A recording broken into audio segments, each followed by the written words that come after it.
Bismillahirrahmanirrahim. Inilah dunia dan inilah akhirat, serta keputusan ada di kedua tanganmu. Kita perlu menyadari, saudaraku seiman, dan hampir di setiap kesempatan sebenarnya, setiap kali saya ceramah saya sering membahasakan ini, agar menjadi sebuah pemahaman bahwasanya memang seperti itu telah diciptakan oleh Allah. Allah menciptakan segala sesuatunya berpasang-pasangan. Adanya pagi dan malam, adanya lapar dan haus, lapar dan kenyang, adanya muda dan tua, adanya sehat dan sakit, adanya kaya dan miskin, adanya laki-laki dan perempuan, adanya hidup dan mati, dan adanya dunia ini dan juga ada akhirat. Banyak orang tidak memahami masalah ini, sehingga pada saat dia sakit misalnya, dia sulit untuk menerima. Sebab dia tidak faham atau tidak mau faham kalau sebenarnya di muka bumi ini pasti berpasangan. Sebagaimana kita sehat, kita pasti akan sakit. Kalau orang faham ini teman-teman sekalian, maka dia pada saat sakit bisa menerima kejadian tersebut. Begitu pula dengan pada saat kita lapar, ada kenyang. Ada kesulitan, ada kemudahan, ada muda, ada tua. Begitu pula sebagaimana kita hidup di dunia ini, maka akan ada kehidupan akhirat. Allah Subhanahu wa taala mengajarkan kepada kita dan menyebutkan tentang kedua alam ini, dunia dan juga akhirat. Dan sebenarnya teman-teman sekalian, kita ini adalah penghuni akhirat. Nabi Adam alaihissalam, ayah kita dan istrinya Hawa alaihissalam, diciptakan oleh Sang Pencipta Allah untuk menghuni surga, dan beliau diturunkan di muka bumi untuk memimpin serta menjalankan hukum-hukum yang telah Allah perintahkan agar bumi ini makmur, kemudian kembali ke akhirat. Maka siapapun yang mengikuti apa yang Allah inginkan, dia akan kembali kepada akhirat, tempatnya di surga.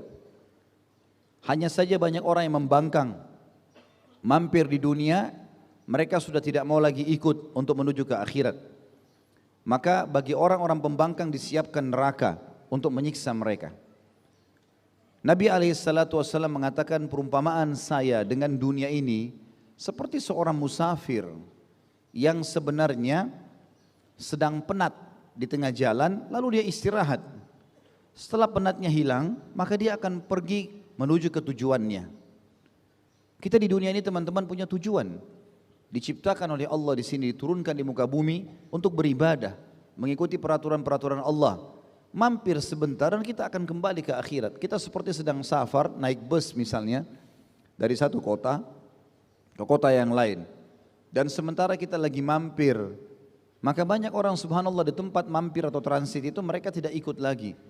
Atau bahkan mereka meninggalkan transportasi sehingga mereka hilang arah. Seharusnya seseorang di antara kita memahami masalah tersebut.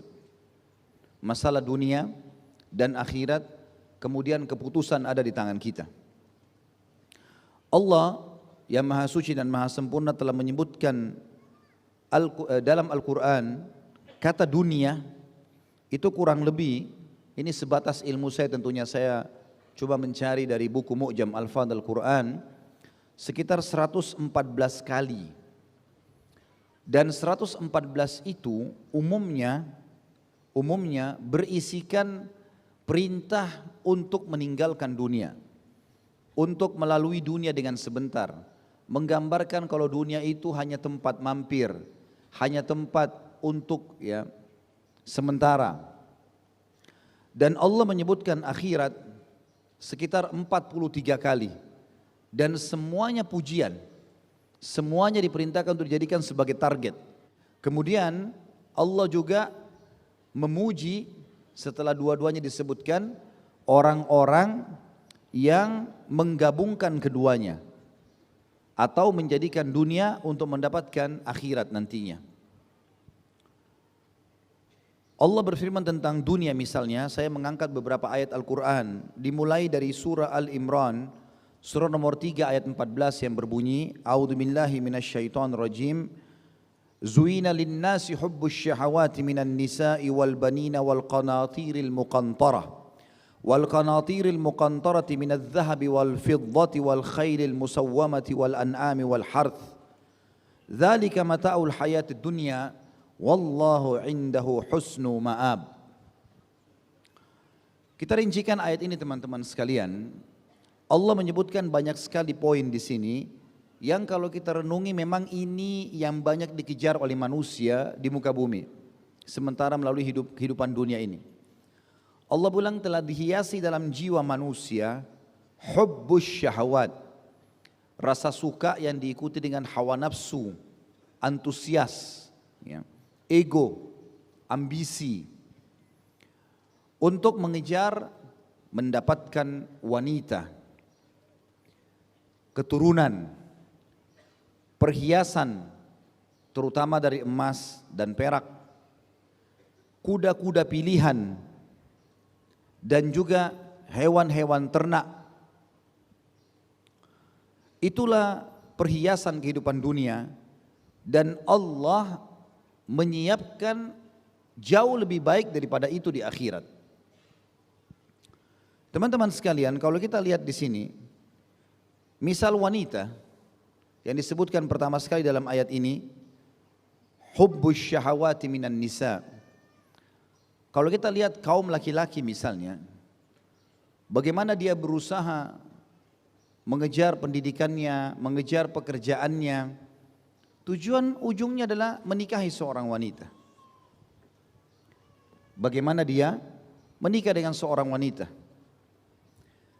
Dan wanita memang bagi orang-orang yang memang mencintai dunia dan dia tidak berhubungan dengan masalah akhirat, selalu dijadikan sebagai simbol keindahan, kecantikan, hiburan, cumbuan, seksual, ya. Bahkan masuk ke dalam masalah komersial dan bisnis. Kita lihat iklan sekarang, apa saja, kadang-kadang tidak ada hubungannya sama wanita tapi harus pakai wanita. Ya. Di dunia sosial juga begitu. Berapa banyak wanita yang punya kiprah di kehidupan sosial, dan kalau tidak ada wanita kita bisa bayangkan bagaimana gersangnya kehidupan. Tidak ada ibu yang bisa dibakti, tidak ada istri yang bisa disayangi dan dinaungi, tidak ada anak yang bisa dididik dan dijadikan sebagai bahan banggaan, tidak ada saudari yang memang juga dinaungi dan dilindungi. Serta misal di bahasa politik, berapa banyak orang-orang yang berhasil dalam bidang politik teman-teman sekalian, lahir dari tangan seorang ibu yang baik.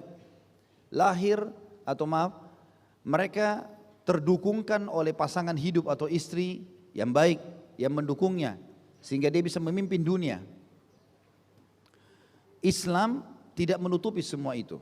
Dan bagi orang yang menginginkan akhirat, boleh, tetapi ada syarat-syaratnya.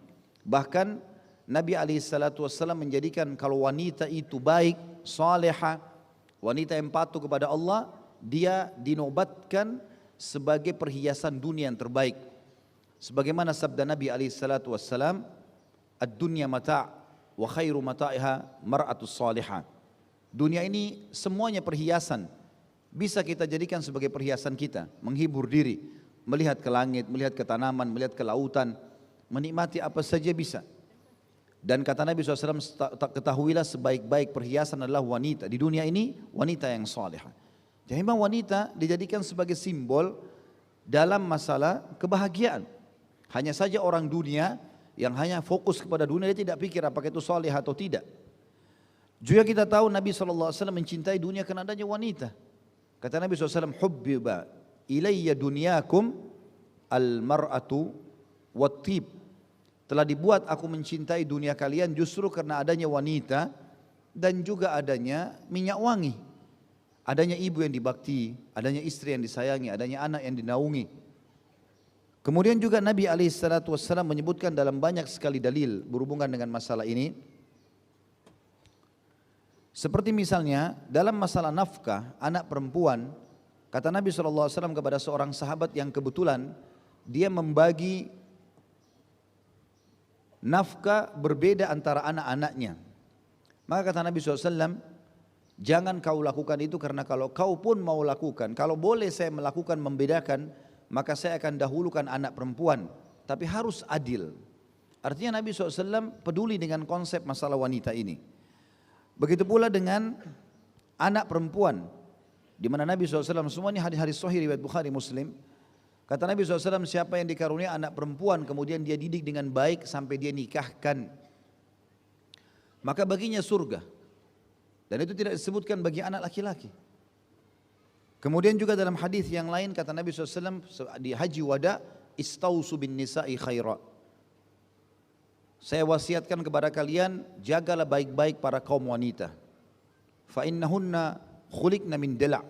Sesungguhnya mereka diciptakan dari tulang rusuk. Dan sesungguhnya yang paling bengkok dari tulang rusuk yang bagian atasnya, maksudnya fikirannya. Kalau kau paksakan meluruskan maka engkau akan mematahkannya, dan kalau seandainya kau biarkan dia akan bengkok terus, maka aku wasiatkan kebaikan untuk kaum wanita. Juga kata Nabi SAW, akmalul mu'minina imanan ahsanum khuluqa. Orang mukmin yang paling sempurna imannya adalah orang yang paling bagus akhlaknya. Wa khiyarukum khiyarukum linisaihi, dan yang paling sempurna akhlaknya adalah yang paling baik kepada para istrinya. Wa ana khiyarukum linisaihi, dan saya orang yang paling baik dengan para istrinya. Di sini teman-teman sekalian Allah menyebutkan kalau dunia memang ada di sini. Masalahnya adalah ada kaum wanita yang memang dijadikan sebagai perhiasan dunia. Hanya saja bedanya orang yang kejar dunia, wanita itu hanya dijadikan sebagai bahan komersial saja, sehingga seperti tidak ada nilainya lagi, harus membuka auratnya di sana sini, harus menjual kehormatannya, harus mempermalukan nama keluarganya. Tapi kalau orang mukmin tidak, dia akan dihiasi menjadi seorang ibu yang mulia, istri yang mulia, anak yang mulia, saudari yang mulia, komponen masyarakat yang dihormati. Ya. Kemudian di lanjutan ayat Allah juga mengatakan selain daripada wanita, Allah mengatakan dan juga keturunan. Berapa banyak orang teman-teman sekalian yang saya temui tidak punya keturunan. Tetapi pada saat dia bertemu dengan seseorang yang bisa mengatakan cobalah obat ini, cobalah cara ini, kita temukan wajahnya sangat ceria. Saya tahu beberapa orang ikhwah yang sudah lama berumah tangga tidak punya keturunan, dan betapa sedihnya rasanya tidak punya keturunan. Dan Allah SWT mengatakan itu ada bagian daripada perhiasan dunia, keturunan. Dan berapa bangganya orang-orang yang memiliki keturunan yang Allah berikan kelebihan warna kulit yang bagus, paras wajah, rambut, apalagi kalau pintar dan soleh atau soleha, maka bisa jadi kebanggaan. Allah mengatakan ini bagian daripada dunia juga. Kemudian juga perhiasan dari emas dan perak serta kuda. Emas dan perak saya sudah tidak perlu bahas lagi karena teman-teman sudah tahu tentunya. Ya, perhiasan selalu menjadi sebuah simbol kekayaan. Emas, perak yang dijadikan sebagai cincin, kalung, segala macam. Bahkan kadang-kadang ada orang yang mungkin berlebihan hartanya, dijadikan rumahnya sebagai hiasan dengan emas misalnya, atau disebut dengan emas. Kemudian kuda yang terlatih.